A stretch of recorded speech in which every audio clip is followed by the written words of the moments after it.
Let me end on this note before we get out of here. It's been reported that this week,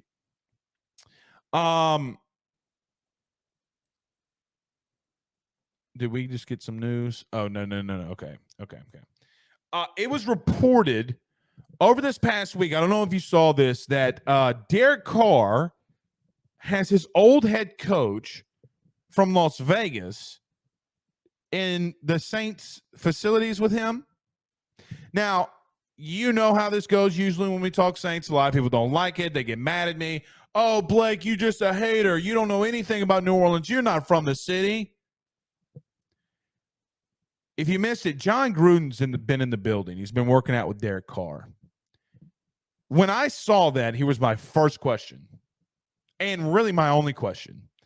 Why in the world is John Gruden in the building when you have what's supposed to be a quarterback's coach, what's supposed to be a good offensive coordinator, and Pete Carmichael? Why isn't he doing things with Derek Carr? Why does Derek Carr feel the need to go out there and talk to John Gruden and bring him into the Saints facilities if Pete Carmichael and you have faith in him that he will be a good OC? Here's why you do it. He's not. He's not. What should I be thinking as a fan and a season ticket holder that Derek Carr has not been in the facilities more than 2 months of time together with his teammates and being around Pete Carmichael, that this dude really is calling John Gruden to come and help him out?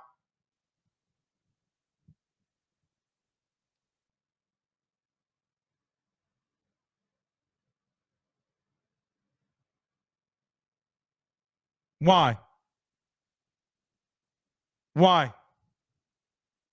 Like, are you trying to sell me on John Gruden is actually any better than Pete Carmichael? Now, offensively, as a play caller, maybe he is. Now, he said some really horrible things.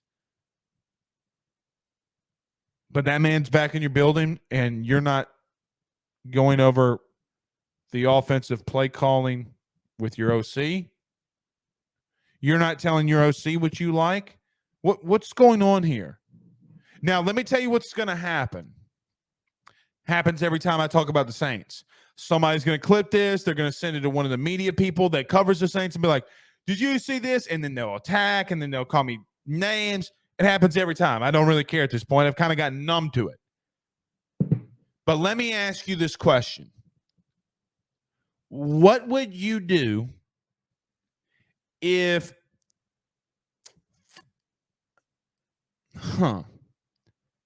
what would you do if Ed Orgeron walked through that door and Brian Kelly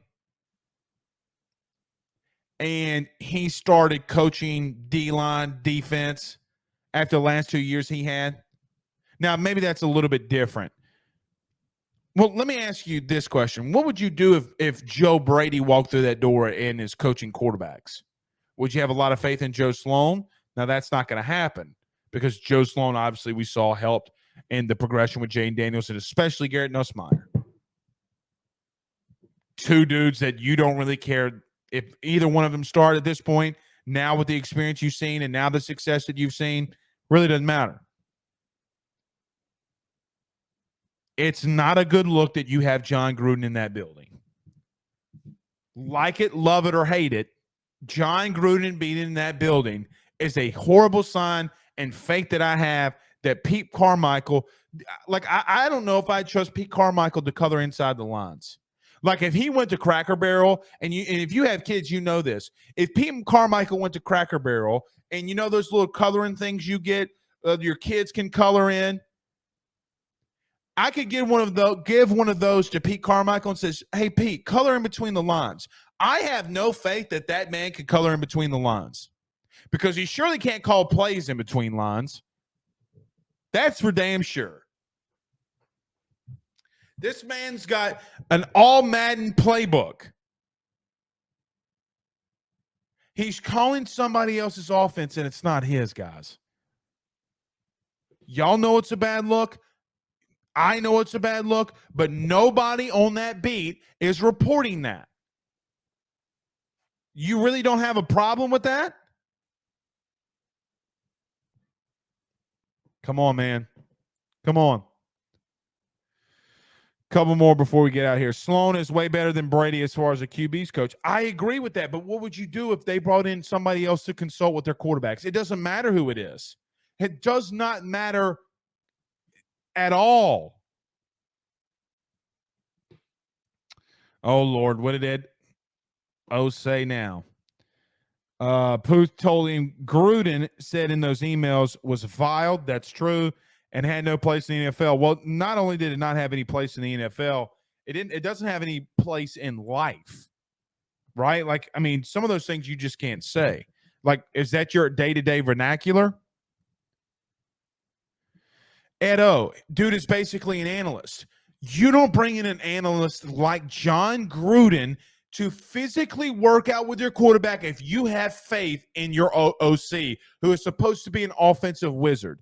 Horrible take. You mean to tell me that there's nothing going on there? Come on, bro. Come on, bro. Come on, dude.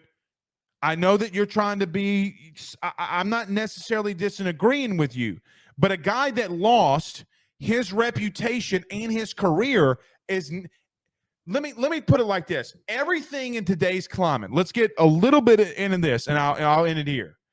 With everything today, with everything going on in today's climate, right, wrong, or indifferent, and some of the things that John Gruden said, he can't take back.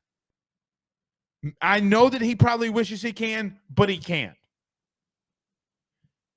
The New Orleans Saints' option to help their new quarterback that they signed was bringing in that guy who, if you, I mean, you mean to tell me the way that the NFL is in today's day and age that people aren't going to be like, what are they doing?